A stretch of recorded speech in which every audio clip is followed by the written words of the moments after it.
Video में दिख रही महिलाएं खुद को पुलिस से छुड़ाने की जद्दोजहद कर रही है। अब आप सोच रहे होंगे कि गलती इन्हीं महिलाओं की होगी, जरूर कोई ना कोई कांड किया होगा।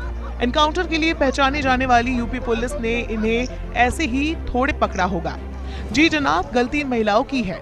ये महिलाएं योगी आदित्यनाथ को सच्चाई दिखाना चाहती थी, उनके अधिकारियों की पोल खोलना चाहती थी, लेकिन यूपी पुलिस ऐसा कहां होने देती। भले ही अपराधियों को पकड़ने में यूपी पुलिस के पसीने छूट जाते हैं, लेकिन इन महिलाओं को रोकने के लिए पुलिस वालों ने जी जान लगा दी। चलिए आपको बता देते हैं इन महिलाओं का गुनाह क्या है। दरअसल कोरोना त्रासदी से आम जनता को निजात दिलाने के लिए यूपी के मुख्यमंत्री योगी आदित्यनाथ का तूफानी दौरा लगातार जारी है। इसी दौरान उन्हें कानपुर के एक गांव में भी जाना था। व्यवस्थाएं पहले से ही दुरुस्त कर ली गई थी। योगी जी को सब कुछ बेहतर और अच्छा दिखाने के लिए कागजी कोरम भी पूरा कर लिया गया था। लेकिन कानपुर प्रशासन द्वारा मुख्यमंत्री के समक्ष जो तस्वीर इस गांव की परोसी जानी थी, वो हकीकत से बिल्कुल उलट थी। यही असलियत बताने कुछ महिलाएं वहां पहुंच गई। जनता की तरह ये लोग मुख्यमंत्री को सिर्फ इतना ही बताना चाहते थे कि कोरोना महामारी में मौतों का आंकड़ा जो कागजों पर है, वो हकीकत में कुछ और ही है। फिर क्या था? यूपी पुलिस जो गन्ने के खेत में घुसे अपराधी का एनकाउंटर मुंह से गोली चलाकर कर देती है, वो तुरंत एक्शन में आ गई। आनन फानन में प्रशासनिक आंकड़ों की हकीकत को आईना दिखाने वाले इन लोगों पर कार्रवाई शुरू हो गई। इतना ही नहीं, जो महिलाएं मिलने जा रही थी उनको किसी आतंकवादी की तरह घसीटकर जीप में डालकर थाने पहुंचा दिया गया। जिन युवकों ने इसका विरोध करने की कोशिश की, उनको भी उनके ही गांव में बदमाशों की तरह धक्के मारकर पुलिस ने हिरासत में ले लिया। इसके बाद चुपचाप सीएम योगी को 5 मिनट में वैक्सीनेशन सेंटर का मन माफिक चेहरा दिखाकर रवाना कर दिया गया। जिन महिलाओं ने अपने ही मुख्यमंत्री से मिलने की ख्वाहिश का अपराध किया था, उनको शाम तक थाने में किसी गुनहगार की तरह बैठाए रखा गया।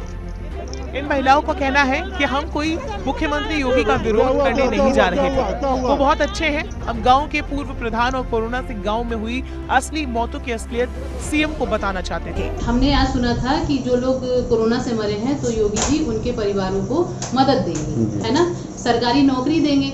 तो हम केवल उन्हीं का नाम लिख करके ले गए थे और साथ में हम प्रधान के खिलाफ ज्ञापन लेके गए थे कि 5 साल आप जांच करवा लीजिए, निष्पक्ष जांच करवा लीजिए। 5 साल इन्होंने कोई कार्य नहीं करवाया है, ऑन पेपर वर्क है। ये समझ लीजिए। आप शिवा विहार चले जाइए, कच्ची बस्ती के मेरे पास वीडियो रखे हैं। लेडीज पूरा आ रही थी कच्ची बस्ती की, आने नहीं दिया गया उनको। ठीक है, हो सकता है हम प्रोटोकॉल से ना हो, लेकिन हम सच्चाई के साथ थे, हम झूठ के साथ नहीं थे और सांच को आंच नहीं, हम नहीं डरते हैं। और हम योगी जी के साथ हैं और हमारे विधायक जो सांगा जी हैं वो बहुत सराहनीय कार्य करते हैं।